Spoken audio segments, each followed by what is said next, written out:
Shalom Bapak Ibu Saudara. Gimana kabarnya? Luar biasa ya, puji Tuhan.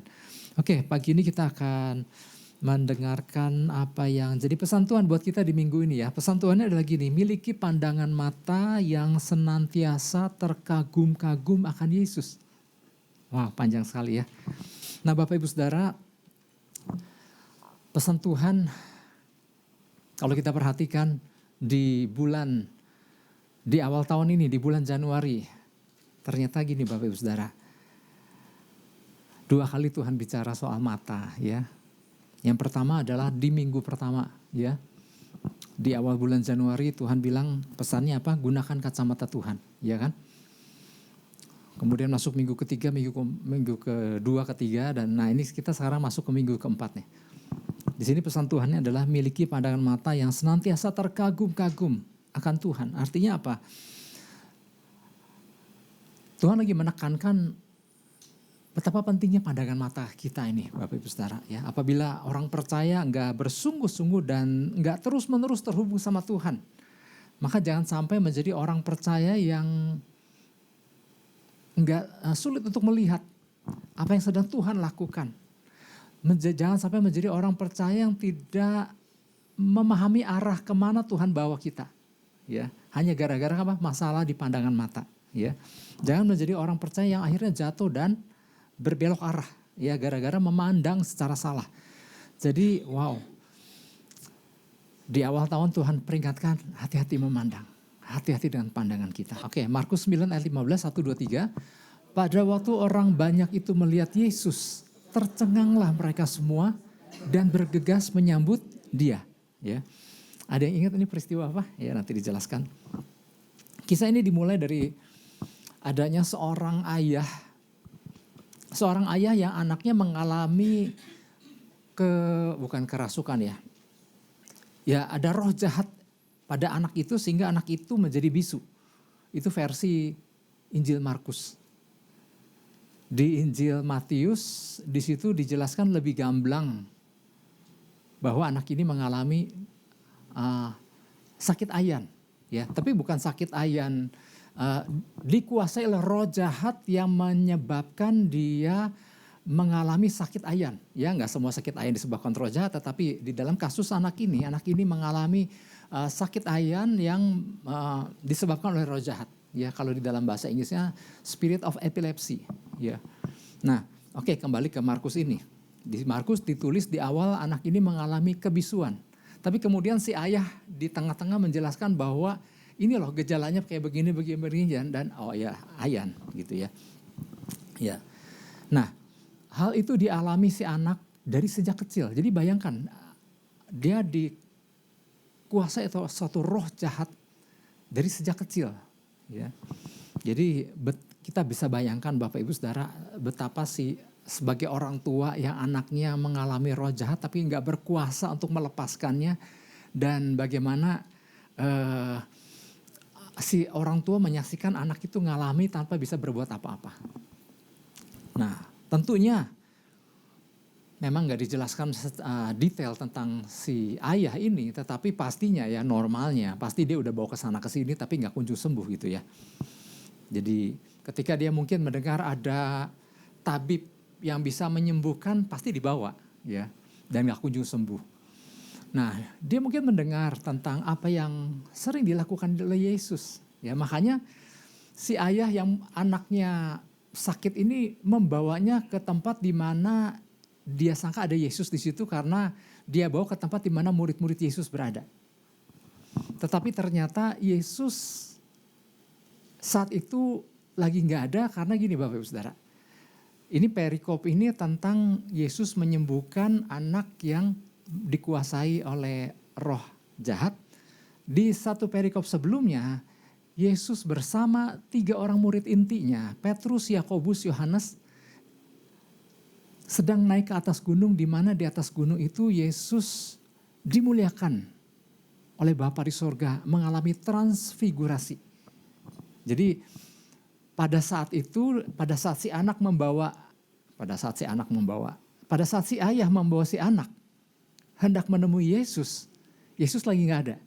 Karena Yesus ada di atas gunung bersama Petrus, Yakobus, Yohanes. Dan Yesus di situ mengalami transfigurasi, di mana nanti saya di bagian dalam saya akan jelaskan bahwa betapa dahsyatnya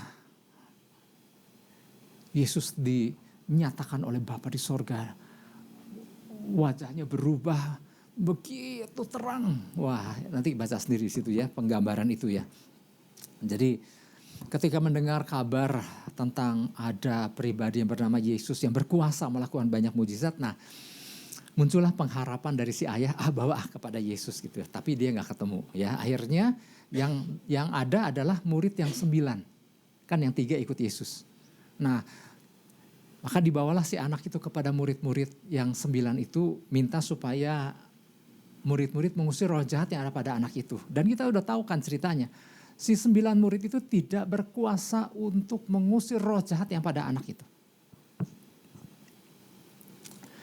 Nah, setelah si murid-murid itu tidak dapat melepaskan roh jahat, gak lama Yesus selesai turun dari atas gunung bersama Petrus, Yakobus, Yohanes dan bergabung dengan para murid itu. Nah, waktu si ayah melihat Yesus, waktu si murid-murid itu yang 9 itu melihat Yesus, nah pada waktu orang banyak itu melihat Yesus, tercenganglah mereka semua dan bergegas menyambut dia. Nah, ini yang menjadi dasar daripada pesan Tuhan. Nah, ini menarik Bapak Ibu Saudara. Pada waktu orang banyak itu melihat Yesus, tercenganglah mereka. Nah, kata tercengang nih Bapak Ibu Saudara, ya, greatly amazed.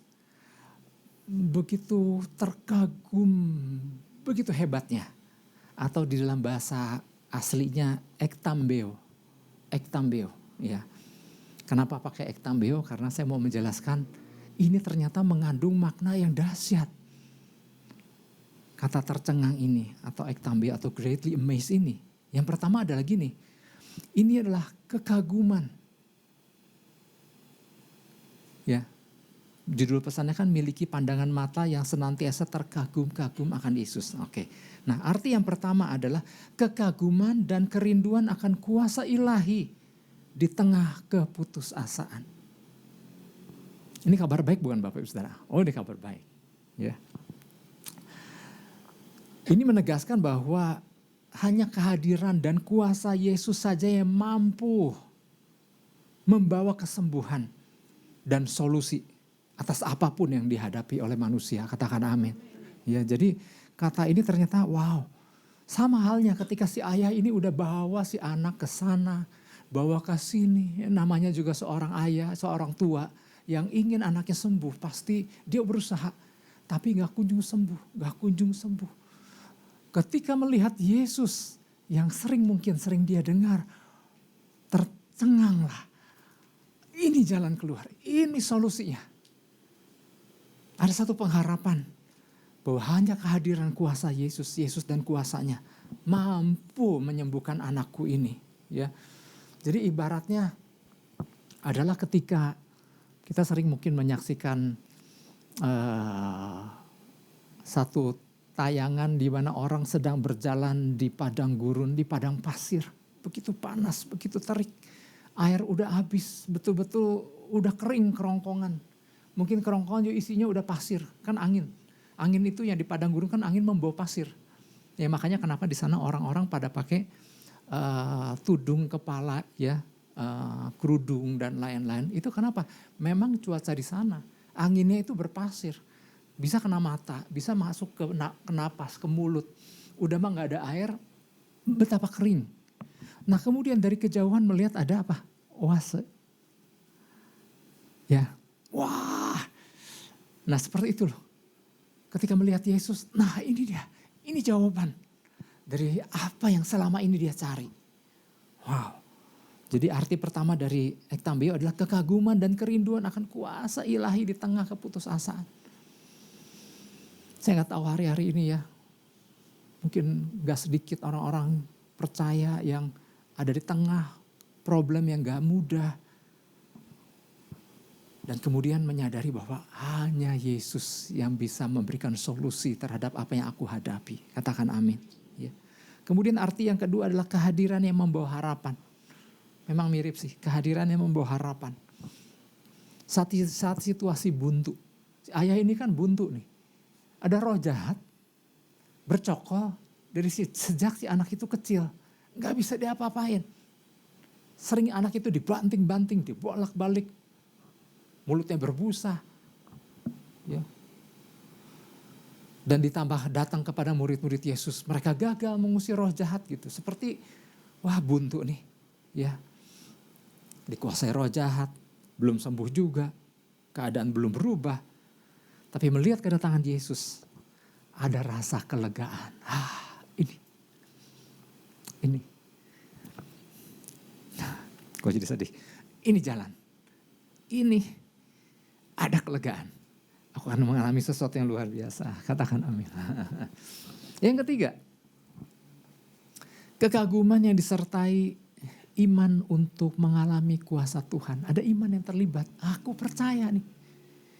Jadi kekaguman yang disertai dengan iman untuk mengalami kuasa Tuhan. Ya. Saat kita melihat, saat kita ingin melakukan sesuatu untuk melepaskan seseorang dari penderitaannya, misalnya dari cengkeramannya, namun keadaan kita terbatas misalnya. Namun kemudian sadar bahwa hanya Yesus yang sanggup menolong dengan pasti. Wah, itu luar biasa. Saat kita menyerukan nama Yesus, Dia memampukan kita untuk percaya dan mengandalkan kuasa kehadirannya. Kadang-kadang kita dihadapi dengan satu situasi, kita benar-benar terbatas. Mengandalkan orang gak mungkin, orang terbatas manusia. Kemudian apa yang kita andalkan? Kita hanya bisa berseru Yesus. Ada sesuatu yang luar biasa terjadi Bapak Ibu Saudara ya. Nah inilah menjadi pesan Tuhan buat kita.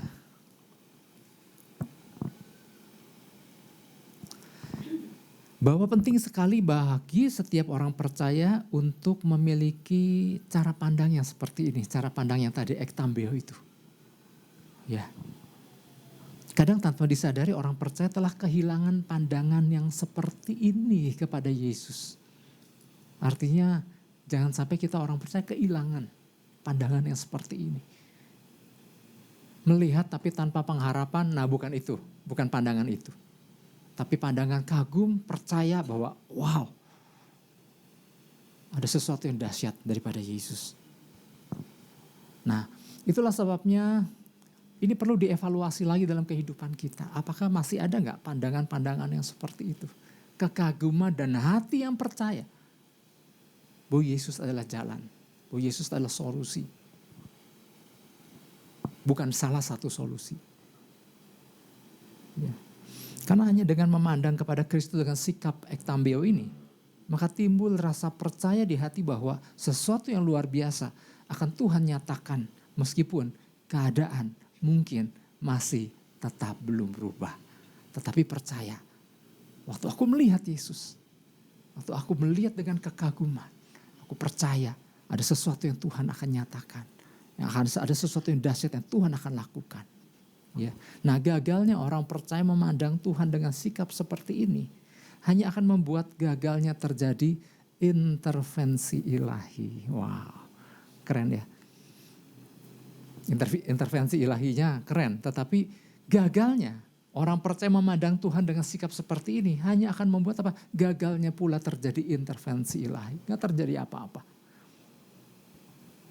Karena iman, mujizat dengan iman itu seperti dua sisi mata uang, ya kan? Kita pernah mendengar.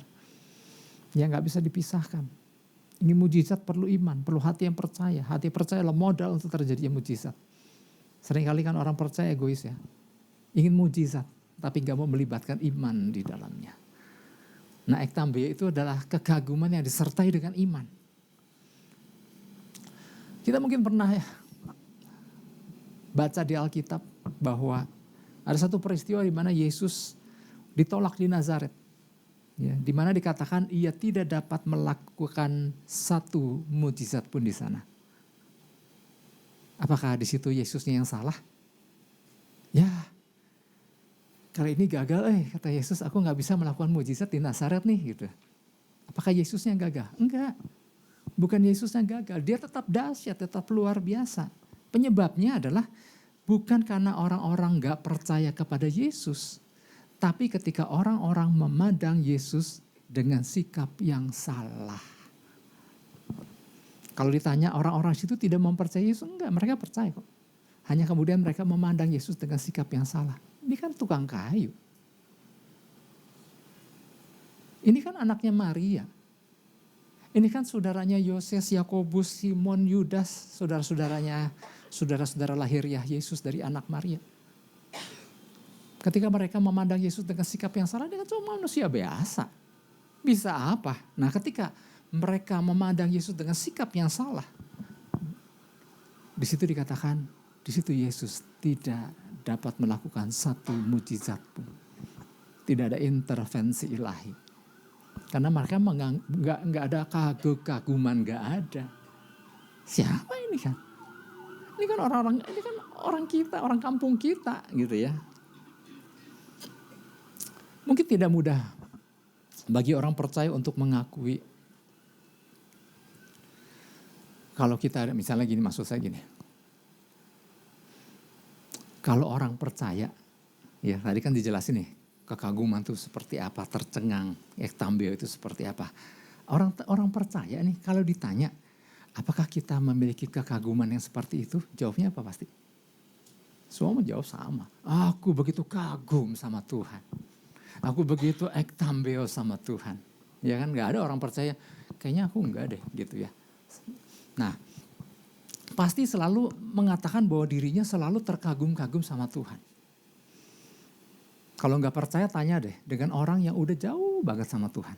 Terus tanya deh, kamu terkagum-kagum gak sama Yesus? Terus jawabnya apa?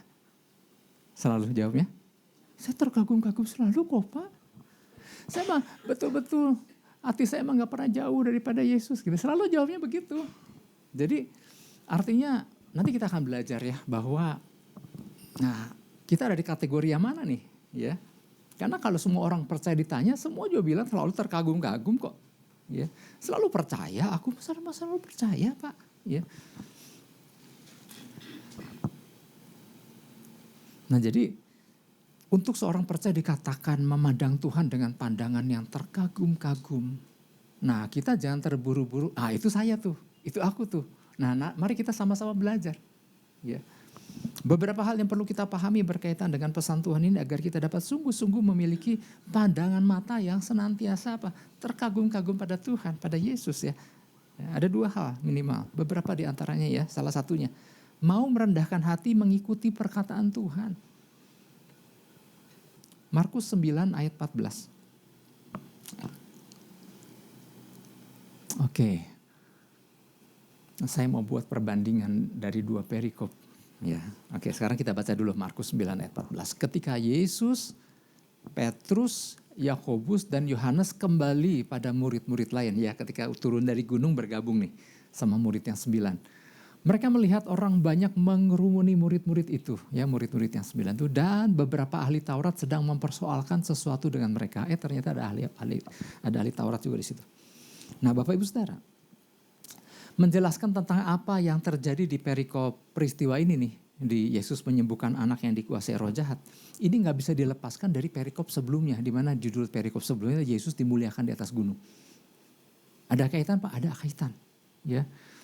Karena di situ gini, ada pelaku-pelaku atau saksi-saksi yang sama, yang namanya diulang, sengaja dimunculkan di peristiwa ini ada, di peristiwa sebelumnya saksi-saksi itu juga ada. Nah di sini ada beberapa nama yang disebutkan di peristiwa Yesus menyembuhkan anak yang dikuasai roh jahat tadi sampai bisu ya. Ketika Yesus, Petrus, Yakobus, Yohanes, ya ada berapa nama? Gampang bener atuh. Yesus, Petrus, Yakobus, Yohanes ada 4. Ya ada 4. Nah di peristiwa Yesus dimuliakan di atas gunung, Markus 9 ayat 2. 6 hari kemudian di awal ya, di ayat 2. 6 hari kemudian Yesus membawa Petrus, Yakobus, Yohanes. Berapa orang? Jangan mikir lagi, udah pasti 4 ya. Jangan gitu lagi kan udah otomatis. Yesus membawa Petrus, Yakobus, Yohanes dan bersama-sama dengan mereka ia naik ke sebuah gunung yang tinggi. Di situ mereka sendirian saja. Artinya berempat aja. Lalu Yesus berubah rupa di depan mata mereka. Ya, peristiwanya ya saya nggak detail tapi saya lagi menunjukkan ternyata ada saksi yang sama di dua peristiwa itu. Ya, Yesusnya udah pasti, tetapi di situ ada 3 murid Yesus yang ada di peristiwa ini dan ada 3 murid Yesus yang sama di peristiwa Yesus menyembuhkan anak yang dikuasai roh jahat. Ya. Nah, oke, sebelum jelaskan itu, saya mau bawa dulu ke satu pemahaman gini. Banyak orang percaya, ya sama tadi saya bilang, yang apabila ditanya, semua pasti akan mengatakan bahwa mereka memiliki kekaguman sama Tuhan. Ya. Tapi kekaguman ini dibedakan menjadi 3 kategori. Gitu. Semua orang percaya ditanya lah, kagum gak sama Yesus? Kagum tuh gitu. Nah ternyata ada 3 kategori. Yang pertama, orang percaya kagum karena apa? Karena latah. Tapi semua orang bilang kagum. Ya memang Yesus mempatuti kagumi. Gitu kan. Jadi sebetulnya gini, banyak kosakata Kristen yang luar biasa. Yang karena sering digunakan oleh banyak orang akhirnya menjadi kata-kata pelengkap yang maknanya sudah tidak begitu diresapi lagi. Yesus dahsyat, amin, Yesus dahsyat. Gitu. Ajaib gitu ya. Jadi sebetulnya kan makna ajaib, makna dahsyat itu kan sesuatu yang luar biasa yang Tuhan lakukan. Tetapi entahkah orang itu pernah ngalami dan tidak pernah ngalami, semua pokoknya Yesus mah dahsyat lah udah gitu. Karena apa? Yang pertama kagum karena memang latah atau terbawa. Yang kedua, ada orang kagum sama Tuhan karena apa? Karena pernah mengalami peristiwa yang luar biasa dari Tuhan. Pernah mengalami peristiwa yang luar biasa. Ya. Bapak Ibu Saudara, kalau ditanya bangsa Israel di zaman Musa nih, waktu mereka dari perbudakan dibawa keluar, sekarang ada pertanyaan. Apakah bangsa Israel ini pernah mengalami peristiwa yang luar biasa dari Tuhan gak? Oh semua pernah luar biasa itu mah. Bahkan setiap istilahnya gini, setiap jengkal, setiap langkah kaki mereka itu dipenuhi dengan mujizat Tuhan sebetulnya. Dari sejak sebelum keluar aja mereka menyaksikan peristiwa 10 tulah kan. Itu aja kan sebetulnya mereka mestinya terkagum-kagum, wow luar biasa. Tulah turun atas Mesir, dari istana sampai ke rakyat jelata. Tetapi tempat di mana umat Israel tinggal di Goshen tidak kena tulah. Itu aja sebetulnya kan seharusnya mereka sudah terkagum-kagum. Kagum gak mereka? Mereka kagum loh. Wow ini luar biasa nih, ini dahsyat ini. Mereka kena kita enggak loh gitu ya.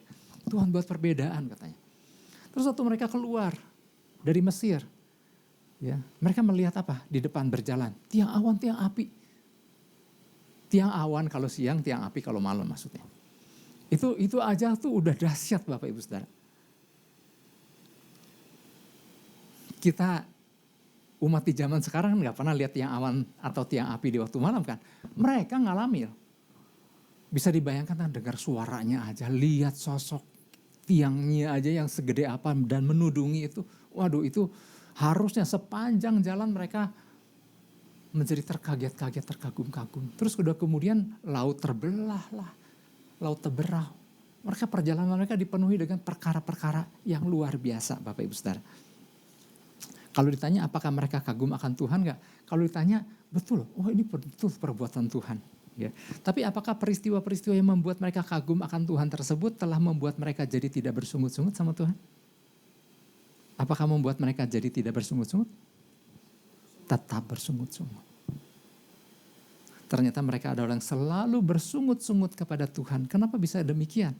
Karena mereka kagum akan perbuatan-perbuatan Tuhan namun tidak mengenal pribadi Tuhan.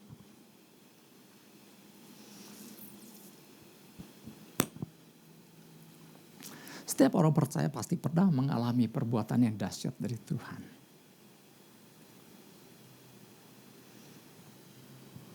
Ataukah yang ketiga, kagum karena memang mengenal pribadi Tuhan yang luar biasa itu.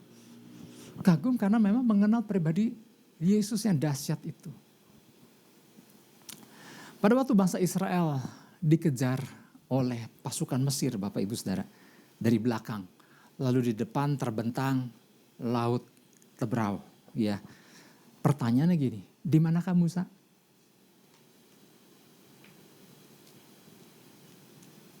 Di manakah Musa? Ada di situ. Ada bersama-sama dengan bangsa Israel. Ya. Musa ada di tengah-tengah bangsa Israel yang sedang bersungut-sungut. Apakah Musa tegang enggak melihat di belakang pasukan Mesir mengejar dan di depan terbentang laut Tebrau? Tegang enggak sebagai manusia normal nih? Tegang loh. Waduh, ini yang ngejar 600 pasukan kereta Mesir. Dan yang menungganginya, yang mengendarainya pun para perwira-perwira. Ini bukan orang-orang sembarangan dan kecepatan tinggi. Tegang gak sebagai manusia? Tegang loh. Tapi apakah Musa termasuk orang yang bersungut-sungut? Tidak. Nah kenapa? Dia mengenal Tuhan. Yang bangsa Israel melihat perbuatan Tuhan yang dahsyat tapi tidak mengenal Tuhan. Makanya kan gak heran kan, Musa bisa yang ada di tengah-tengah umat Israel ini berkata, janganlah takut. Ya. Berdiri tetap dan lihatlah keselamatan dari Tuhan yang diberikan pada hari ini. Orang Mesir yang kamu lihat gak akan kamu lihat lagi untuk selama-lamanya. Dia padahal ada di tengah-tengah orang Israel. Ya dia juga orang Israel. Tapi kenapa punya respon yang berbeda? Beda. Dia mengenal Tuhan yang dahsyat itu. Nah dari sini kita mulai, oh iya ya, kalau semua orang bilang kagum, semua orang juga bisa mengakui kekaguman kepada Tuhan. Tapi kagum yang kategori mana nih? Sekedar ikut-ikutan bilang kagum bisa gak? Bisa. Kagum karena melihat perbuatan-perbuatan yang luar biasa, bisa gak? Bisa. Tapi kadang ada masa-masa penuh dengan kekhawatiran, penuh dengan ketakutan. Ada respon-respon buruk seperti umat Israel. Tetapi ada kekaguman karena mengenal pribadi Tuhan yang dahsyat. Nah kembali kepada peristiwa Yesus mengusir roh jahat dari seorang anak yang tadi, yang bisu itu. Di situ ada orang-orang yang kagum kepada Yesus karena pernah mendengar apa yang dilakukan oleh Yesus. Contohnya siapa? Si ayah. Ayah ini kan dikatakan bahwa waktu Yesus dan si 3 orang muridnya datang kan mereka lihat tercengang dan mereka melihat dan terkagumlah. Nah padahal si ayah ini adalah termasuk orang yang pernah mendengar bahwa apa yang dilakukan, bahwa Yesus telah banyak melakukan perkara-perkara yang dahsyat. Ya, jadi di situ ada orang yang kagum kepada Yesus karena pernah mendengar apa yang dilakukan Yesus. Contohnya ayah si anak. Terus kemudian ada orang-orang yang kagum karena sudah sering melihat perbuatan yang Yesus lakukan. Siapa misalnya? Murid-murid Yesus. Murid-murid Yesus yang 9. Kan mereka udah bersama-sama Yesus tiap hari dan melihat, wah ini luar biasa nih.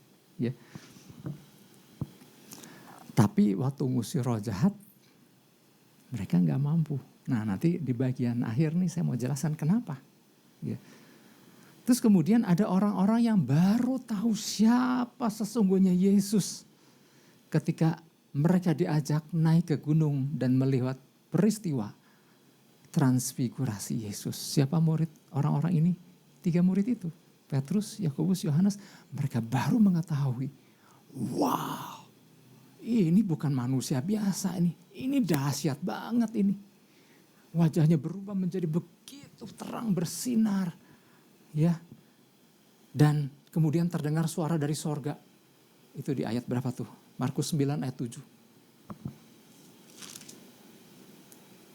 Maka datanglah awan menaungi mereka dan dari dalam awan itu terdengar suara, inilah anak yang kukasihi. Ini pernyataan Bapa Sorgawi. Dengarkanlah dia. Itu yang namanya Petrus, Yakobus, Yohanes. Gitu ya. Dahsyat banget ini pribadi gurunya yang selama ini dia pikir hanya seorang guru. Hanya seorang manusia biasa, tapi betapa dahsyatnya. Ya. Nah, biarlah maksudnya gini, dari 3 di dalam peristiwa Yesus menyembuhkan itu dari 3 kategori, biarlah kekaguman kita kepada Yesus bukan karena latah. Ya, jangan karena latah, ikut-ikutan. Dia dahsyat, dia luar biasa. Kenapa? Dan orang lain juga bilang begitu. Ya. Tapi juga bukan karena sering mendengar apa yang Yesus lakukan. Kayak si ayah kan sering mendengar apa yang Yesus lakukan. Bukan juga karena pernah mengalami perbuatan Tuhan yang dahsyat. Setiap kita pasti pernah mengalami perbuatan Tuhan yang dahsyat. Tapi biarlah kagum bukan karena pernah mengalami perbuatan Tuhan yang dahsyat, yang mana kalau nggak mengalami perbuatan yang dahsyat, mana Tuhan? Tapi karena kagum, karena mengenal dengan sungguh-sungguh pribadi Yesus yang dahsyat itu. Dan apabila kita mengaku bahwa kita mengenal pribadinya, maka kita seharusnya menjadi orang-orang yang mendengarkan perkataannya. Inilah anakku yang kukasih, dengarkanlah perkataannya. Jadi apabila kita berkata bahwa aku terkagum-kagum sama pribadi yang luar biasa itu, maka selayaknya dengarkan perkataannya. Dengar tuh maksudnya ya satu paket dengan, ya kalau udah dengar ya lakukan. Dengar perkataannya. Kalau memang kita bilang terkagum-kagum sama pribadi yang dahsyat ini, maka seharusnya fokus pandangan mata kita. Seharusnya terus tertuju pada pribadi yang kita kagumi. Tidak beralih menjadi terpesona kepada pribadi yang lain. Karena apa? Kalau kita mengakui bahwa dia satu-satu yang dahsyat dan luar biasa, maka fokus kita seharusnya tertuju hanya kepada Yesus. Katakan amin. Di surat Galatia, Paulus pernah menegur orang-orang di Galatia karena mereka terpesona sama pribadi yang lain. Coba kita buka sebentar ya, Galatia 3 ayat 1. 3 ayat 1. Oke. Hai orang-orang Galatia yang bodoh. Siapakah yang telah mempesona kamu? Bukankah Yesus Kristus yang disalibkan itu telah dilukiskan dengan terang di depanmu? Artinya gini, kalau kita memang terpesona sama Yesus, seharusnya tidak ada hal yang lain yang membuat fokus pandangan kita jadi terpesona terhadap yang lain. Kalau kita berkata kita terpesona sama Yesus. Berarti ada yang mempesona yang lain loh, yang membuat kita terpesona. Ada hal-hal yang lain. Atau jangan sampai ada pribadi yang lain yang membuat orang percaya beralih pesonanya terpesona kepada hal yang lain. Jadi di poin yang pertama ini, kalau memang kita berkata kita kagum yang sungguh-sungguh sama dia, percaya bahwa dialah jalan, dialah sesuatu yang luar biasa, dan kita nggak beralih pandangan kita kepada hal yang lain, dan kita mendengarkan suaranya. Katakan amin. Mendengarkan perkataannya. Itu yang pertama. Mau merendahkan hati, mengikuti perkataan Tuhan. Ya. Yang kedua, mau merendahkan hati dan mengakui segala kekurangan kita. Lalu kita bertindak. Ya, mau merendahkan hati dan mengakui segala kekurangan kita, lalu bertindak. Markus 9 ayat 24.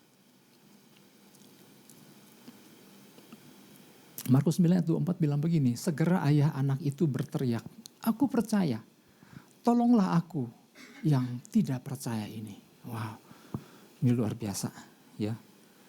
Jadi ketika si ayah melihat Yesus kan, wow, inilah jalan, inilah solusinya. Ya. Dan kemudian dia ceritakan bagaimana anaknya mengalami sakit, mengalami bisu, karena anak dibanting-banting sama roh jahat itu. Aku sudah bawa kepada murid-muridmu, tapi murid-murid itu tidak dapat mengusir roh jahat itu. Ini kan membuat Yesus marah kan sama murid-murid yang 9 itu. Karena gini Bapak Ibu Saudara, kalau di Injil Matius, kalau di Injil versi Lukas, di peristiwa itu, beberapa ayat di atasnya, murid-murid telah diberikan kuasa dan otoritas oleh Yesus kepada para murid itu. Maka Yesus negur kan. Markus 9 ayat 19. Maka kata Yesus kepada mereka, hai kamu angkatan yang tidak percaya, berapa lama lagi aku harus tinggal di antara kamu? Berapa lama lagi aku harus sabar terhadap kamu? Bawalah anak itu kemari. Singkat cerita anaknya, si ayah membawa itu anak dan anak itu sembuhkan, ya. Tapi ada satu yang menarik ini Bapak Ibu Saudara. Ayat 21, coba ayat 21. Lalu Yesus bertanya kepada anak ini, sudah berapa lama ia mengalami ini? Jawabnya, sejak masa kecilnya, ayat 22.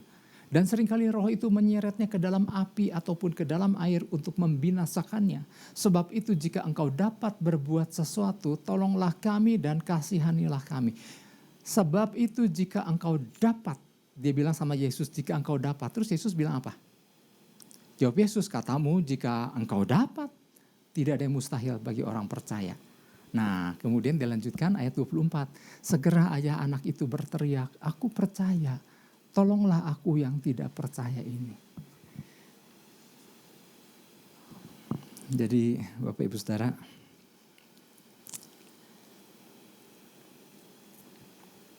di dalam ayat ini ya, di dalam versi Alkitab orang Yahudi, bilangnya begini.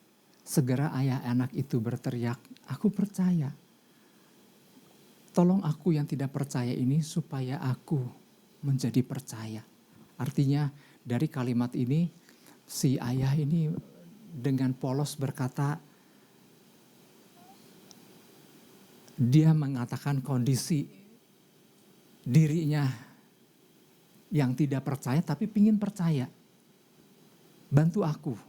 Di samping bukan hanya menyuruh Yesus membuat dia percaya, tetapi kalimat ini mengatakan bahwa aku ingin bisa menjadi percaya.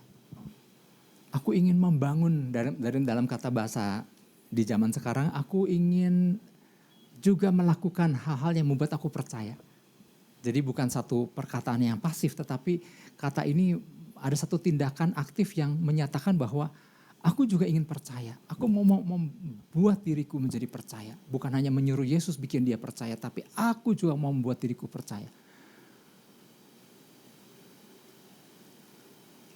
Artinya,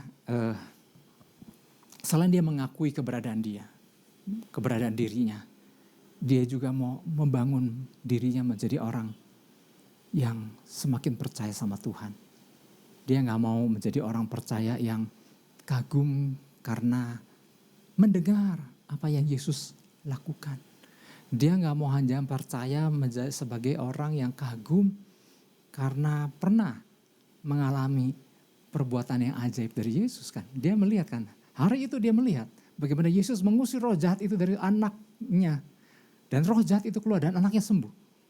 Betul dia melihat kali ini, melihat perbuatan Yesus yang ajaib. Tapi dia gak mau hanya percaya karena dia melihat. Dia gak mau percaya hanya karena dia mendengar. Dia mau percaya karena pribadi Yesus. Inilah perkataan yang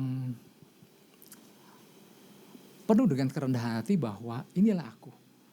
Aku memang kepercayaanku terbatas, tapi aku mau percaya lebih lagi sama engkau. Nah, orang yang seperti ini akan dibawa Tuhan untuk mengalami lebih dan lebih lagi. Daripada orang yang sekedar ngaku-ngaku, enggak aku kagum kok, aku tahu Yesus dahsyat. Nah, padahal banyak hal yang kita belum tahu. Banyak perkara-perkara dahsyat yang mungkin gak semua orang bisa alami. Dan kita mestinya rindu untuk mengalami hal yang luar biasa lebih dan lebih lagi, katakan amin dari Tuhan. Nah, bagaimana dengan murid-murid Yesus? Murid Yesus tidak menyadari bahwa mereka adalah orang yang hanya percaya karena pernah melihat perbuatan Yesus. Sehingga waktu mereka gak mampu untuk mengusir roh jahat itu, mereka bingung.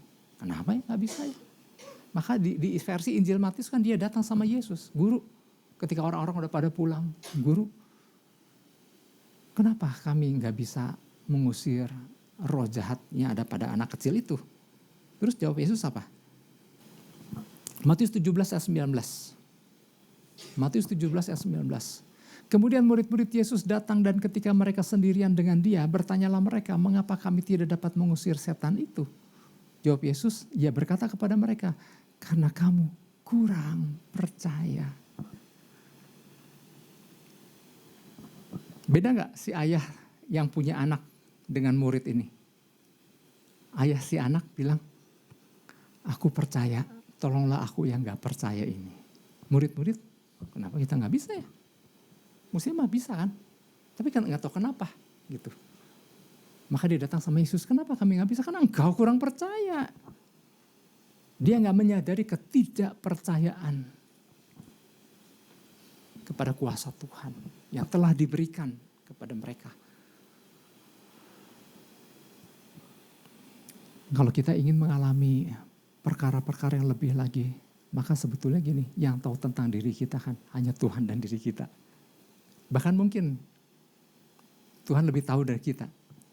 Tapi biarlah kita seenggak-enggaknya datang sama Tuhan, Tuhan aku mau lebih lagi, aku mau percaya lebih lagi sama Engkau. Aku mau terkagum-kagum sama Engkau lebih lagi. Bukan karena aku pernah mendengar, bukan karena aku pernah melihat, tapi aku mau mengenal pribadimu yang luar biasa itu. Nah Bapak Ibu Saudara, Tuhan mau kita menjadi orang-orang yang mengenal pribadinya. Oleh sebab itu di tengah keadaan apapun, kita akan selalu terkagum-kagum sama Tuhan. Di tengah keadaan yang mungkin sulit sekalipun, yang kelihatannya belum ada jalan, tetapi kita gak pernah ragu. Karena kita tahu, kita selalu terkagum-kagum dengan pribadi Yesus. Ektambeo, kagum dan percaya dengan iman. Karena dia sanggup melakukan perkara-perkara yang dahsyat. Yang mau ngalami itu katakan amin. Dan kita beri tepuk tangan buat Tuhan Yesus.